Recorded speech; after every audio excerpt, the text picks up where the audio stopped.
2002, the Women's Journey Conference was created, and 5 years later, the Women's Journey Foundation was formed, with Patty Turrell as its founder and president, creating a transformational shift in the way women and girls view themselves. The Women's Journey Foundation is a nonprofit organization whose mission is to strengthen confidence and self-reliance in women and girls of all ages. Exclusion creates delusion.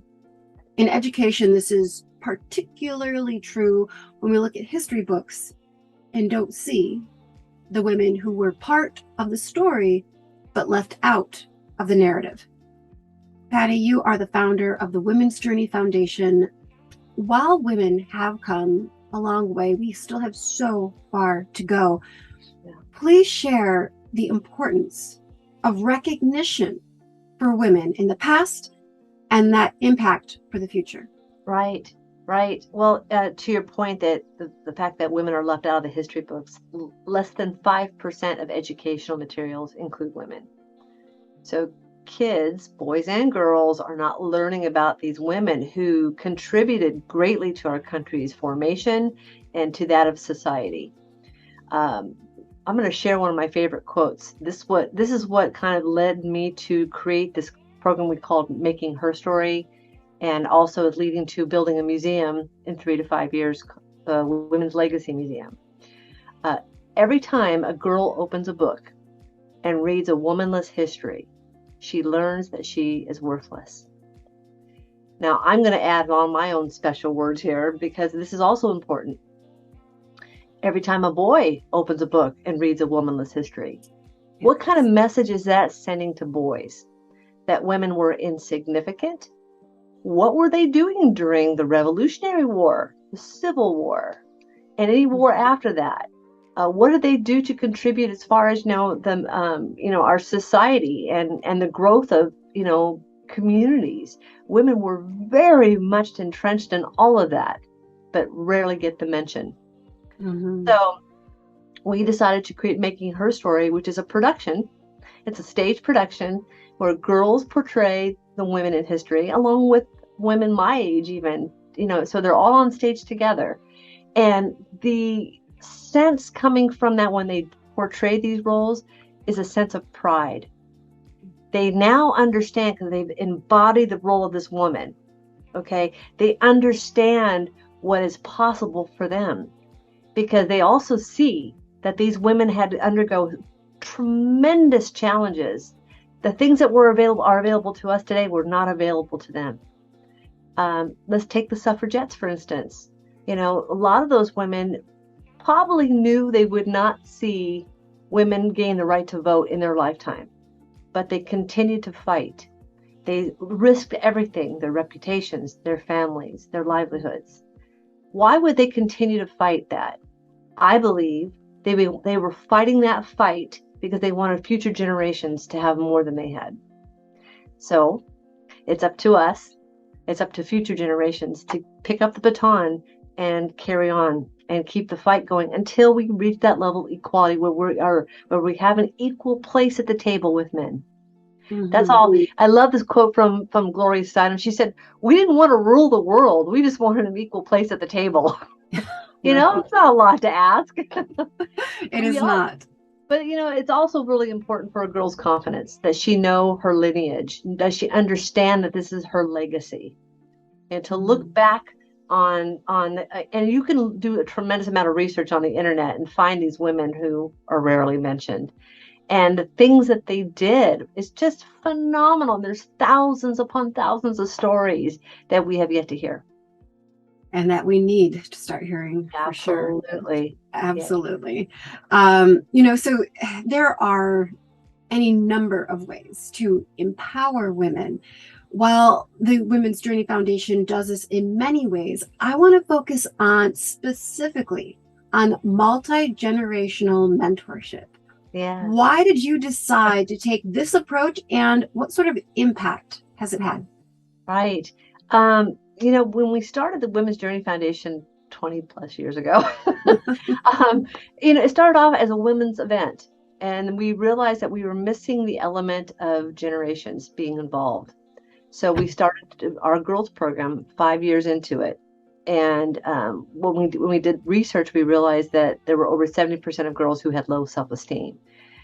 The Women's Journey Foundation, we focus where the greatest need is. And that need has been growing. For instance, the leading demographic of suicide in the country right now are girls 10 to 14.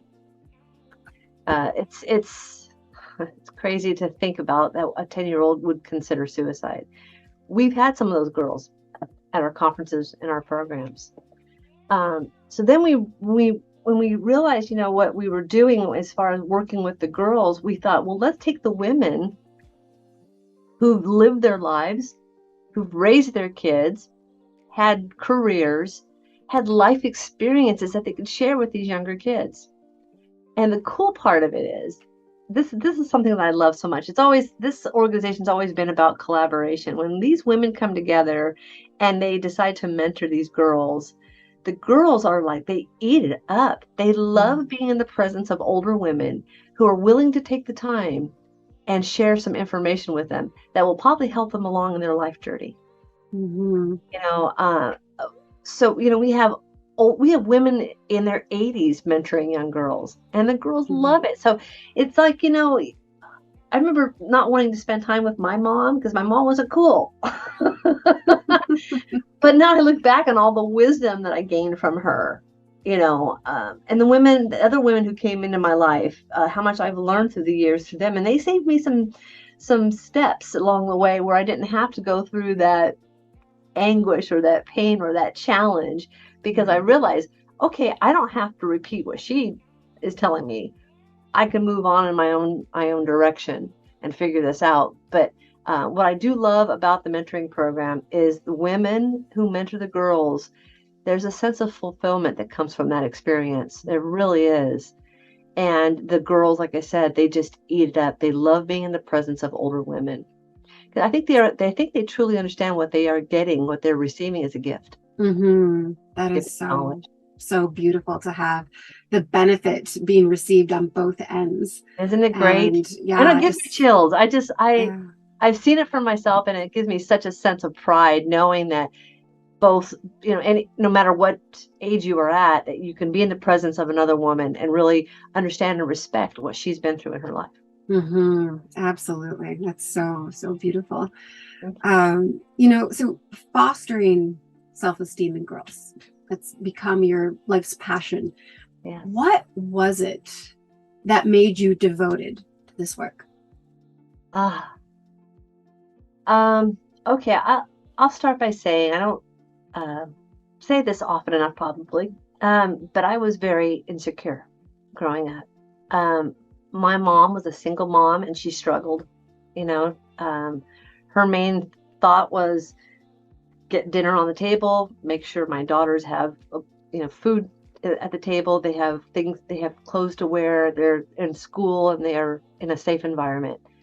She was always in survival mode. Okay, so she didn't have a lot of time to devote towards trying to figure out why her older daughter is insecure and self-doubting herself. So she tried Girl Scouts, she tried getting me involved in school clubs, and none of that worked until another woman, school teacher, recognized that I had some talents and strengths that I wasn't aware of. So she sort of put me in a direction. She said, I bet you'd be good at photography. And as it turns out, I was really good at it. And it became my artistic expression. And so, when I can sort of pass that information on to a younger girl, or we as an organization can create experiences for girls where they can understand that they too have talents and strengths, they're not as apt to make poor life decisions, and they're more confident and probably less likely to even consider suicide. So what we do here at the Women's Journey Foundation is extraordinary. We create these workshops that are highly interactive and engaging, but we also create workshops that are fun, but also thought-provoking, because we want to get to the heart of the matter. When the girls have a heartfelt experience, they remember it, and they'll probably practice those tools that we give them to help them get through the tough times, the challenges in their own lives. Yeah. We have an upcoming conference, October 22nd. This will be our 17th annual. These last 2 years, we had to go online and try to figure out how to do this type of program online. It's not quite as easy as we thought it might be. But we're getting better at doing it online and creating that experience for girls, especially since girls are really struggling with the whole suicide thing and isolation and, stemming mostly from the pandemic, not being in school. Yeah. We have some great workshops, like to give you a couple examples. We have a mirror workshop that we pretty much do every year because it's the most impactful one we do. And it's called Reflection Perfection. Okay. And we have these little compact mirrors. Okay. And we have these little recording devices. And so part of the workshop is to record a message to yourself. So when you open that mirror and and you can hear a recording of your own voice, I might say, "Hey, Patty, your perfection is eminent. You have such a beautiful smile and you can do anything you set your mind to." If I'm having a bad day, I'm just going to flip that thing on and remember, oh yeah, I did say that to myself. That's awesome. Right. We have also a community mirror that we decorate, and we use those gel pens. And so girls have to look in the mirror and think of one word that, represents their reflection. And we're not asking them to be writing down the most positive words. Maybe they're looking at their reflection. They're thinking, I'm not feeling so great today. So write down that word. So what happens then is we point out that these other words that are all around them, the other words that are positive, sort of diminishes that feeling, or that word that is negative to you. Look at all the words that are around you, and you're looking at the same reflection. Yeah. Oh, that's really, really powerful. Isn't that powerful? Yeah, for sure it is. And I love, to your point that they're going to remember the way that they felt, that emotion they feel, because like they say, people might not remember what you say, but they will absolutely remember the way you made them feel. So the fact that you can do that through these different engagements, these different activations, it's awesome. Yeah. Really awesome. Do you remember ever at school having a parachute exercise? Yes. Okay, we're doing that. Nice. But we try to put meaning behind the parachute exercise. This is about community now. This is about community self-care, being involved and nurturing others while nurturing yourself, protecting yourself and protecting others. And we tie it all into the parachute, and the girls get to switch off. Some get to run in and out from underneath the tent or the parachute, and the other girls get to hold it and flip it up, and we'll put plastic balls in the middle, and there's a whole analogy around that one too. We also have girls write love notes to themselves. That's important. And then I think I mentioned the other day, we have a puppy pen every year, and the whole exercise is about what does that feel like to hold a little puppy, right? Nurture that puppy, make that puppy feel safe, and tie it back to the girl herself. Now, what are you doing for yourself that's nurturing and makes yourself feel safe? It's such a great program, and like I said, it's fun, and it's thought provoking, and the girls they just love it. That is awesome. It sounds really, really awesome, and I love that level of engagement. So the fact of the matter is that it's not sugar and spice and everything nice. Girls are made of so much more and need so much more to recognize their possibilities and to realize their potential, their full potential. Here enters GirlsCon, so which you just shared some details of.